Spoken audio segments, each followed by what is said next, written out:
माहिती मिळते आता अजित पवार हे सुद्धा ह्याच बंगल्यामध्ये आतमध्ये उपस्थित आहेत।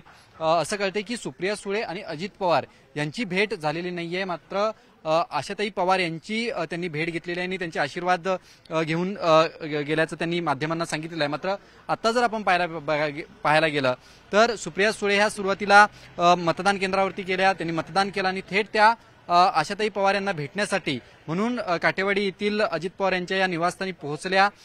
खरं तर ज्या पद्धतीनं बारामतीचं राजकारण होताना आपल्याला पाहायला मिळते की इकडे या दोन्ही कुटुंबांमध्ये टोकाचा विरोध किंवा टोकाच्या टीका ज्या आहेत ह्या होताना आपल्याला पाहायला मिळतात। सकाळी सुप्रिया सुळे या थेट आशाताई पवार यांना भेटण्यासाठी आल्या। त्यांनी माध्यमांना प्रतिक्रिया सुद्धा दिली की ही कुठच्याही प्रकारची वेगळी भेट नव्हती, मी फक्त आशाताई यांना भेटण्यासाठी आली होती। मात्र अजित पवार सुद्धा आता याच निवासस्थानी उपस्थित आहेत अशी माहिती मिळते की त्यांची आणि सुप्रिया सुळे यांची कुठच्याही प्रकारची भेट जी आहे ही झालेली नाहीये। मात्र यामुळे बारामतीतील मतदार जो आहे हा मात्र नक्कीच संभ्रमावस्थेत येऊ शकतो, कारण का ज्या पद्धतीनं बारामतीच्या या निवडणुकीत अजित पवार असतील, सुप्रिया सुळे असतील किंवा रोहित पवार असतील या आरोपांच्या फैरी अद्याप थांबत नाही आहेत। रोहित पवारांकडूनही सातत्यानं अजित पवार यांच्यावरती टीका केली जाते आणि यामुळे मतदारांमध्ये एक संभ्रमावस्था निर्माण होऊ शकते।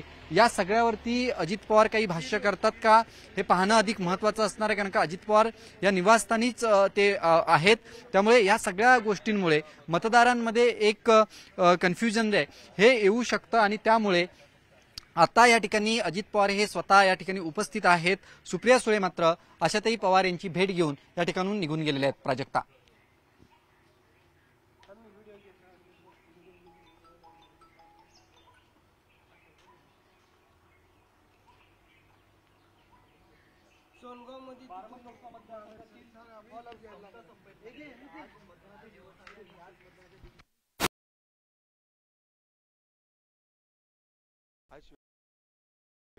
आता याला खेळी म्हणायचं की टायमिंग साधलं असं म्हणायचं, असे वेगवेगळे प्रश्न आपण याच गोष्टीबद्दल बोलू शकतो।